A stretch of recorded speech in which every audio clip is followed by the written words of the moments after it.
your education level. It didn't matter where you worked.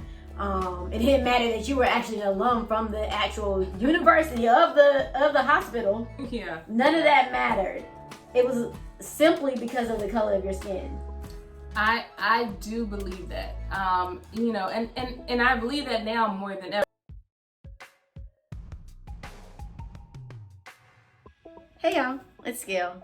I know this is my first time straightening my hair in like 3 years, and my hair does not like it. It does not like to be straightened. It is trying to puff up by the minute. So hopefully I can get through this video without it like. And of course it's raining, so for all my naturals, as soon as you straighten your hair, it rains the day after or the day of. So, but anyway, of course, another video, another Sit with Scale. I have another special guest, and this one means a whole lot to me. We're gonna talk about the book, The Immortal Story of Henrietta Lacks. And so I thought it was great to bring somebody on who has experienced discrimination in the medical field simply because of the color of her skin. So I don't want to give too much away before we get into the story, but I love Doctor herself, Brooke Elmore. She is a sister of mine in sorority and in medicine. We're both in physical therapy, so I really hope you enjoy this story. This is Brooke, like I said, my sister for life in so many different ways. Sis is popping. Sis got an extensive resume, which I am going to also touch on later, why that's so important, why that's so needed for her to tell you this resume later on. But sis, tell the people what you do. Well, thank you for having me on this episode. My name is Brooke. I go by Dr. Brooke. I am a clinical doctor by trade. I'm a graduate of the Lincoln University, this country's first historically black college, as well as Duke University School of Medicine. I'm a clinical doctor in physical therapy. In addition to that, I am a serial entrepreneur. I have a couple of brands that I have created, one being Man Cave for Hair, one of the hair industry's first hairlines for men of color. And I'm also a mother of 3 under 4. Well, actually, I have a set of twins that are 4 years old. And then I also have a little girl that's 3 years old. So I have 3 toddlers, very demanding. I get it. So I'm really busy, but nonetheless, I'm really grateful for the opportunity to be here with my sister. So Brooke, all right, you're a doctor, okay? Dr. Brooke, okay? Put some respect on the name. Okay, an entrepreneur, and so you're part of the medical field, you're part of the medical profession, and so can you please tell us your story with your childbirth and after the childbirth and what happened to you that is happening to black women all over the country? Yeah, so I was blessed to have twin boys. I had an amazing pregnancy. I went full term, which is not very heard of with twins, but I went full term with twins. I worked. I remember going to the doctor's office and I was like praying that he would say, "You're gonna go on bed rest today," because I was big as a house. I said, this has to be the day that I'm gonna be able to rest. But I went in there and he said, "Listen, whatever you're doing, keep doing it." I said, okay. So I guess notes afterwards. Yeah, exactly. So I guess I'm going to be working forever with these babies. But nonetheless, I was able to have 2 healthy, full-term twin boys, which is a blessing. I didn't have any issues. They didn't have any issues. They were not, they didn't have to stay in the hospital. You know, they didn't have to stay in the NICU. I was so blessed. Wow. Right? Yeah. So just off the bat, that was a great experience for me. And then just like any parent, you know, you're just happy, you're excited, you're in bliss. You know, there's so much going on. You're trying to figure out this newness. You know, you wake up in the middle of the night and there's babies next to you, like, oh my gosh, where they come from? You know, just in that new space. And I had a fairly nice hospital stay. I delivered at Duke University. You know, my alma mater. I felt comfortable being there. And then I went home. We took our babies home, and it was my mother, it was my husband, and we went home and we started the journey of first-time parenting, right? I was nursing. We were just trying to fit. Yes. Nursing like Tana, like one. Like literally, you know. So we were really trying to just figure it out. Yeah. You know. So everything was new to me. Because the twins were first. The twins were first. Okay. Yep. Ethan and Elijah, my twin boys, they were first. Mm-hmm. So everything was new. Yeah. You know. So I really was just trying to figure it out. So I'm a trooper. You know what I'm saying? Definitely. I have a really high pain tolerance. But there were some things that were going on after I gave birth. So I ended up having a C-section because one of the twins was breached. Mm. So I actually had a surgery. Okay, I unfortunately did not have a vaginal birth. Mm-hmm. I actually had to have a cesarean delivery where they had to cut me open and do all of that. So I really had serious surgery. So I had to heal. Right. But probably about like day 3, I started having a great deal of pain. And not the typical pain that you would think you would have post-surgery. Being that we're in the medical field, mm-hmm. I do know that pain should get better, mm-hmm. but mine was getting worse. Mm. So it was getting concerning. So the first thing I did was I called my doctor and I said, hey, I'm having a lot of pain. By this time, they had taken me off the, pretty more heavier pain meds and kind of put me on something a little bit lighter. But I said to my gynecologist, I said, listen, the pain isn't getting any better. So she's like, well, come on in. Well, let's see what's going on. I went in and pretty much I explained to them, I said, listen, these are the issues I'm having. I'm having trouble doing this. I'm having trouble lifting up. I'm just having issues in this area. She's like, oh, well, that sounds a little normal. You just need to move your bowels. That's what she told me. And to this day, I remember sitting there saying to her, well, I already have, number one. So let's start there because they won't even let you leave the hospital until you had a healthy bowel movement. Okay. Right? So I had already moved my bowels. And she said, well, here, we're going to just give you a stool softener. And maybe it's something more, things kind of have to get regulated again. Yeah. So, okay. I told her, I said, well, I listened. I tried to be a good patient, I did my best. Right. Fast forward, I went home. It was not getting any better. It was getting worse by the day. It got to the point, Jessica, where I literally could not get out of bed. Mm-hmm. I couldn't get out of bed. I couldn't even nurse the babies, because you still have to have some sort of strength to hold the baby up and get them to latch and all of that. And I couldn't even do that. Called back. And I said, hey, is it possible they can give me something stronger for pain? Because at the end of the day, this is my issue. And if you're telling me that everything's fine, that, this is normal, because that's the narrative they were giving me, right? Right. Sending me home with hopes and dreams and really lies, because that wasn't the truth. Right. Everything was fine. So, but by this time, my mother was afraid. When my mom gets scared, I'm like, Mama, shut it down. Mama said, listen, we're going back. I said, well, Mom, this is what they told me. We're going back. So, no more. I said, okay, I guess we're going back. Thank God for mamas. Guess we're going back. But by this time, I couldn't even get out of the bed on my own. So my mom had to lift me. My husband had to lift me up out of the bed. Help, literally walk me to the car. So this time, even presentation, the way I presented going in there was totally different. Right. And I walked in there. Matter of fact, I rolled in there. They had to put me in a wheelchair. Okay, I couldn't even walk to the door. And I remember sitting there, and it wasn't my gynecologist. It was one of the nurse practitioners or somebody that was filling in. And I remember saying, listen, I am having so much pain. And I said, I can't really describe it. I said, but it's draining pain. I can't do anything. I can't do anything. Mm-hmm. And I said, I at this point, I need something for pain, because if not, I'm not going to be able to do anything. So once again, they kind of were chatty. They never got to the issue.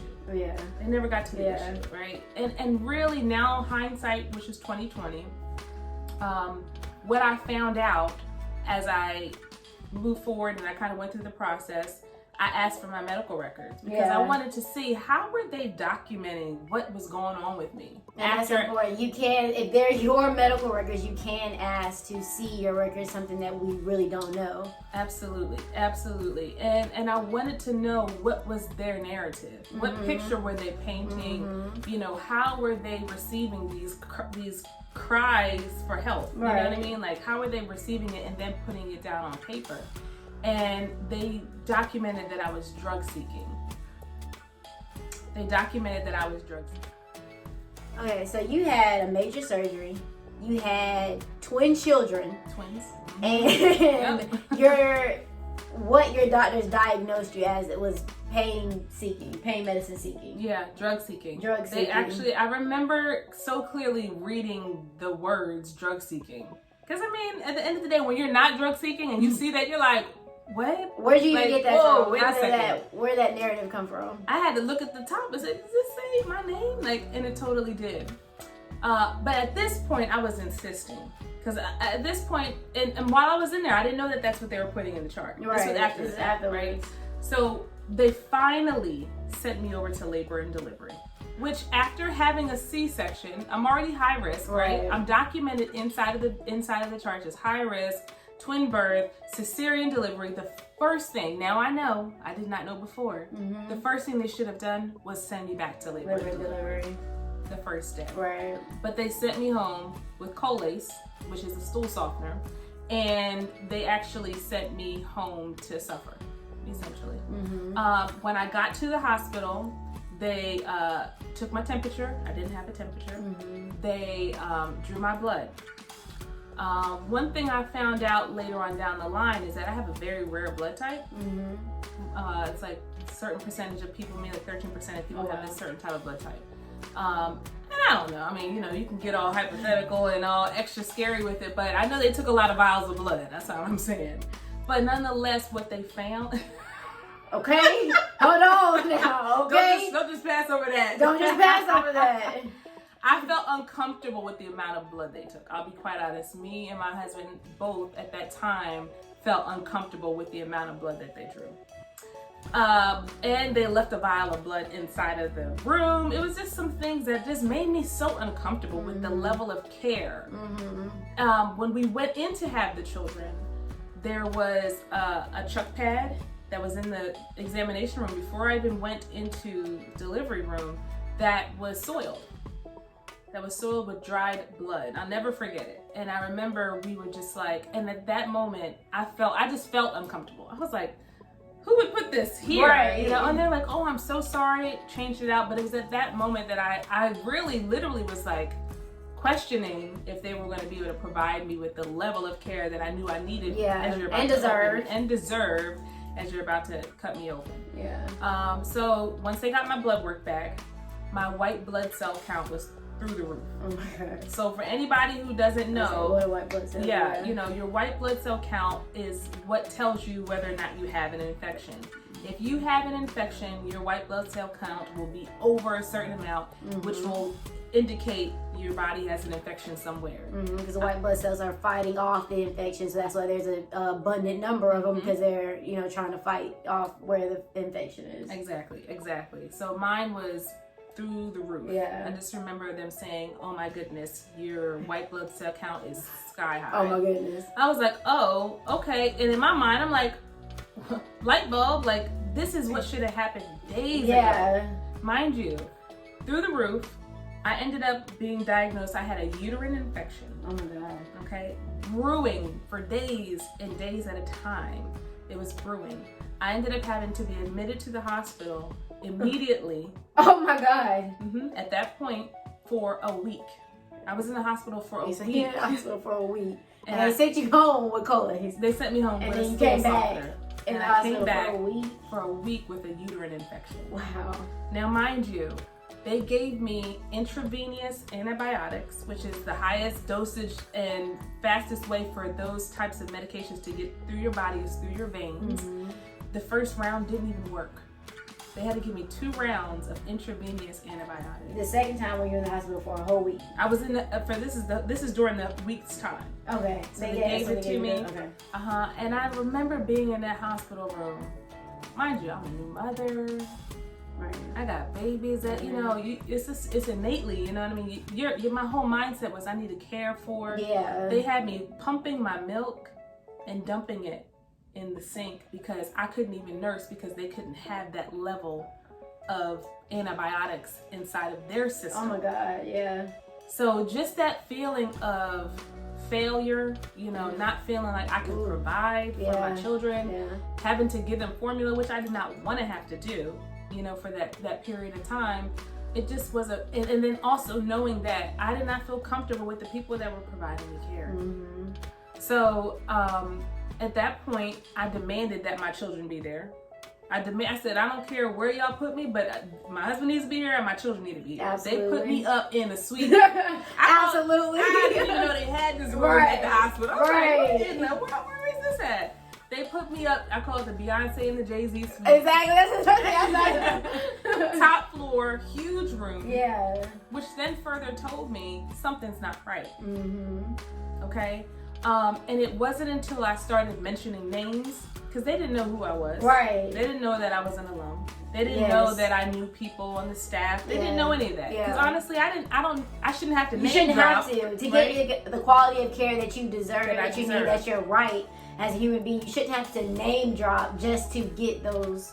They're not perks, just to get those privileges, just to get what everybody else is getting. Yeah, absolutely. You know, and it was one of those things where I feel strongly, without a shadow of a doubt. Now, this is why it's so serious. I'll say this. This is why it's so serious. Right. If I did not insist, okay, on going back and demanding, because at that point I was like, I'm not leaving. I'm not leaving until somebody tells me something. That's when they sent me to labor and delivery, because I refused to leave. Yeah. If I did not do that, I would have been septic. That infection eventually would have traveled to my bloodstream, and I would have died. I would have died. A new mother with not one but two children. It shouldn't happen to one child, but with two children and a husband at home. Brooke, like I said, you're a doctor, okay? You're educated, you know, you double degreed, and all that didn't matter. Like your entrepreneurship, your go getters, your go get up, your passion, your zeal for people, like none of that mattered. Like the only thing that mattered was the color of your skin. And so Black women are misdiagnosed when it comes to pain. They think, and this is coming from slavery times where, you know, people were operated on without any anesthesia, without anything to help soothe the operation, the surgeries that were being performed on them. So from those times, we are now still dealing with the aftermath, thinking, oh, you know, Black women do not experience pain the same way that other races do. And so because of this, you were profiled, you were racially profiled. And so it's like that, like I said, that tells me, I just want to really drive home the point. Like it didn't matter your education level, it didn't matter where you worked. It didn't matter that you were actually an alum from the actual university of the hospital. Yeah. None of that mattered. It was simply because of the color of your skin. I do believe that, you know, and I believe that now more than ever, because that wasn't my only experience.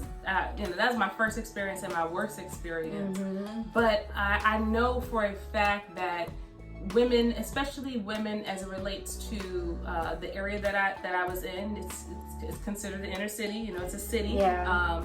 And this location in Durham, there's a lot of women that come in there, single mothers, Medicaid recipients.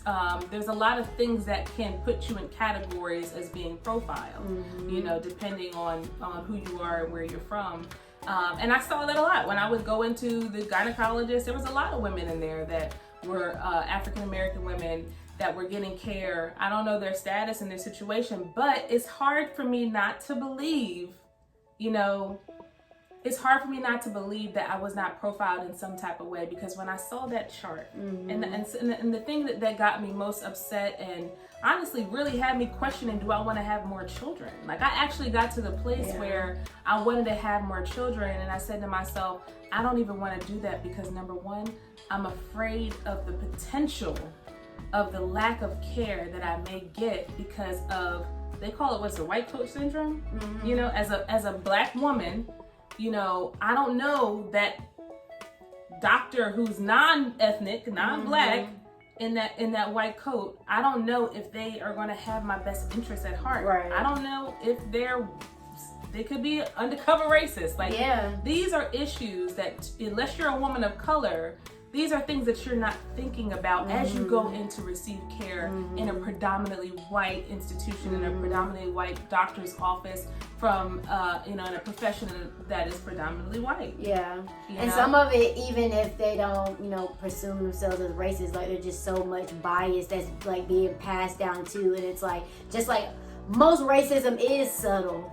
Just like this little line, you know, through the education system, a little line through the medical system and stuff like that. And so you don't even know, like, it's like it's one of the things with you and me, because, you know, you just as a person, you're like, you automatically don't want to think people are bad or people are out to get you or whatever. So it's always one of the things you're like, well, wait a minute, am I crazy? Am I thinking? But it's like, it's absolutely not. Even if your assumption is wrong, it's not going to hurt anything to speak out, to say something, because it could obviously save your life. Yeah, absolutely. And so, and I mean, it's scary for me, you know, just as I haven't had children yet, haven't been pregnant, you know, any of those things. But like, I thank Brooke for sharing her story with me, because I know what to look out for. I know to, like, you know, trust my gut, trust my instinct, trust my background, because, like, you know, you were a doctor at the time, so it's like trust her background. But, you know, we always think, like, you know, you want to think this person has their best interest at heart, you want to think this person, but it's not always the case. And so I thank Brooke and other women for sharing their stories, because we need to hear this so we can know what to do. There's plenty of resources out there to tell you what to say to doctors if in this exact example, when you are asking for pain medicine or something to help your pain and they say no, there are resources out there that tell you exactly what to say, so that, you know, it looks like it's on the doctor. If they didn't do anything, if something bad happens to you, there is this big push to find providers of color. So and I was a part of that. My dentist is a dentist of color. My doctor, as I explained to you guys, isn't African American, but she is Indian American. And so, but when I walked into the doctor's office, I said, look, I want somebody who is going to listen to me when I tell them that something is wrong. And if you don't feel like that is you, then please direct me to that person, because it's that serious. I want to live. Like, I want to live for my children. I want to live for myself. And there's too many Black women dying senselessly in the most prosperous country in the world, simply because of bias from their provider. Absolutely. And that was what I took home from the experience for me. Thankfully, I did know enough to be able to press the envelope and kind of push these things, but not everyone has that type of background. Not everyone's going to have that type of sixth sense, so to speak. But my take-home thing and my advice to anybody who is preparing to have children, number one, always be as comfortable as possible with your care provider. You know, make sure that you ask questions. Make sure that you're informed. Make sure you understand the processes of what's going on. And if ever you feel like you have to speak up, you are your number one advocate. No one will advocate for you like you. So they could think you're crazy. They could put any type of stereotype on you. It doesn't matter, because your life is at stake, especially as it relates to you know, your child's life. You know, and if you're not there, then, you know, what you're no longer living. You can't provide anything if you're not here to live. So the following time, when I had my last child, I switched and purposefully, and I actually shared this story that I'm sharing with you with one of the higher ups in the OBGYN department at Duke University. And I sat down with her. I went to her office because I said, this should not happen to another woman. I don't care if you're Black, white, Puerto Rican, Haitian, it didn't matter. This should never happen. Right. Definitely not to a woman of color. And I explained to her, when she was a white woman, but she was so open to understanding. You know, you could tell that she's experienced a lot. You can tell that she was empathetic, that she could sympathize with me. And she recommended an amazing African-American gynecologist who delivered my little girl. And while I was literally, when I was laying on that operation table, I looked up at her because you're putting your life in their Yeah. hands. Absolutely. And You your know? child's life. Yes. And when they're putting needles and they're giving you epidurals or whatever's going on, you're putting your life in their hands. Yeah. So I looked up and seeing her face, I remember having at least a sense of comfort and relief because we had built a rapport. She was pregnant at the time. Oh. She delivered my little girl and she was pregnant at the time, you know, but I still, to be quite honest, even though I did at that time had an African-American provider, I still was very scared. I was, and I'm not a scared type. Yeah. But I was horrified. I was scared. I was nervous. You know, because at that moment I said, golly, what if this is me? What if I'm going to be another one of those statistics? Yeah. Because everybody wasn't of color, right? Everybody was a whole team of people. There was an anesthesiologist, you know, there was all different people on the team. And I just, you know, just had a lot of trust. If I could do it all over again, I would have done it differently. You know, maybe had a midwife, you know. Look into your birthing options. That's the last thing I'm going to say is look into your birthing options. Doulas, midwives. Yeah, doulas, midwives. There's so many. Yeah. Both of them. You know, exactly. You can have all three. You You absolutely can. You know, you home absolutely births. Can. You know, there's so many options. And I did do that. Unfortunately, having twins, it was a little bit more high risk for a lot of different things happening. But if you get a chance to, look into your options because there's so many options out there.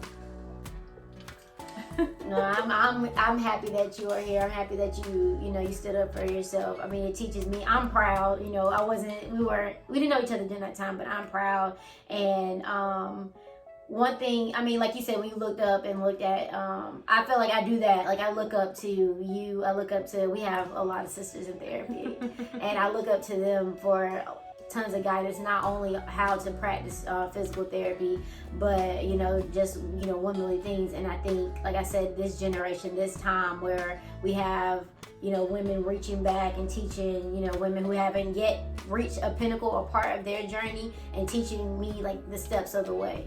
And so I always appreciate that. I've always appreciated you. I always loved you. Like I said, that entrepreneurship, like I'm like, what I gotta do? Let me write some notes, and then that's what it's all about. Being there for each other. None of the cattiness, none of the I don't want you to get to where I'm at. And or do better than me. There's only one space for us. Like no, if it's meant to be, if the table is there, then like we need to be pulling up and making seats. Absolutely. And hammering seats for our sisters and everything that's coming behind us. It's coming beside us that might be in front of us. Like, hey sis, like I know you're older than me or you're more experienced than me or whatever, but there's something that I see that you're doing that you might not, need some tweaking, need some help with. And so I think as Black women, we have been doing this. And it's been amazing to be a Black woman during this time and a part of that change and a part of that movement.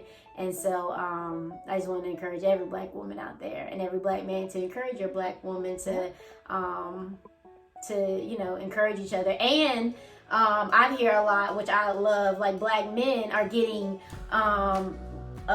pregnancy stories or pregnancy directions. Oh, so yes. Like they're a part of the process. So it's like Black men are not just like going in like, like, you write down for your husband, your boyfriend, your, whatever, like this is how I want birthing plan. This is how I want my plan to go. So that he can be cognizant, he can know, what's happening. So they're not telling him that she should do this. It's like, no, we already have a plan. We sat down, we talked about it, and this is her plan. This is our plan for how this birth is going to go. And I think that is absolutely amazing. Oh, yeah. Sis, thank you. You're welcome. Thank you. I love you. I'm so happy. Thank you. Into the book review.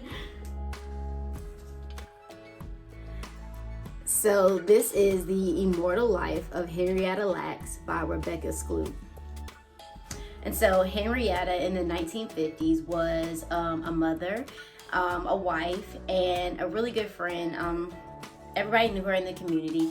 And she started feeling a lump inside of her body. And so, in true fashion, she kept going. She went about her life until she couldn't anymore. And so then she went to the colored ward of Johns Hopkins, and they found out the lump was cancer, so within her uterus.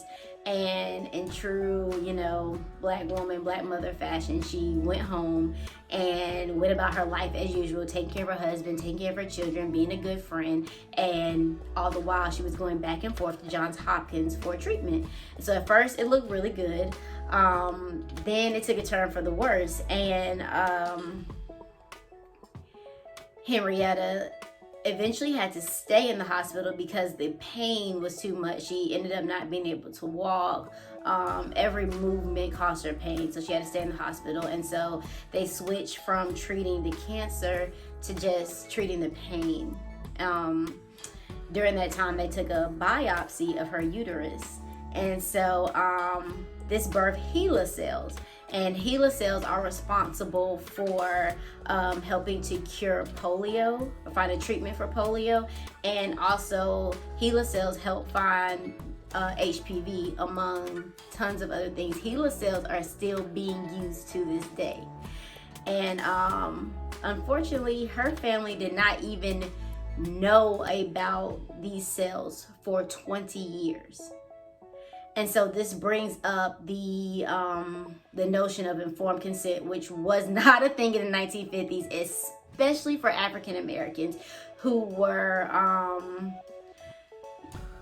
usually less educated, usually poor. So African Americans, relied on doctors. If doctors told them that they needed something, they needed to do something, then they would believe the doctors and they would go by their word, even though some doctors were not truthful. They might have told, a young woman that she needed a hysterectomy when she really didn't, but just to practice the act of performing hysterectomies. So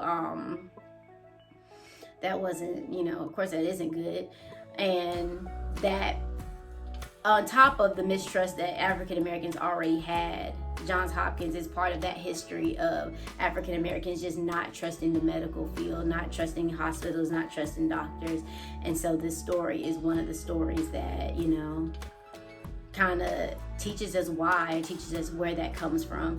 And so I think to begin to heal as a community, we have to know why. Like, it's not when our grandmothers and great grandmothers, grandfathers didn't want to go to the dentist, didn't go to the doctors, and we thought it was weird. It was like, well, why did they wait so long? Maybe if they didn't wait so long, their own cancers and stuff would have been cured. But like I said, we got to know where that history come from. They didn't just make this up out of thin air. Like, this type of things were really happening. And so also it brings up, and I guess it's more of an ethical question, when tissue and when matter leaves our bodies, for science, like with the biopsy, tooth extraction, whatever, who is now the owner? And so that's still a talk, still a discussion of this day. Who is the owner of our matter once it leaves our bodies? And so Rebecca is not of African American descent, of course, but she's an ally. And I know, I say I want to bring us stories from people of color, but our allies telling our stories is very important too. And so the family didn't even understand once they even found out about the cells, because genetics got better. So once the people got wind of, the media got wind of HeLa cells and what they were doing for the world, honestly, for the world, they were able to trace it back to Henrietta's family. And so Henrietta's family, her children, of course, were less educated. They did not understand. So they had these people coming to them, just fishing for the story and not really trying to help the family out and trying to help the family understand. And so one time, for example, there's a headline, our clickbait of the day. I guess they had headline bait where they were talking about cloning the cells.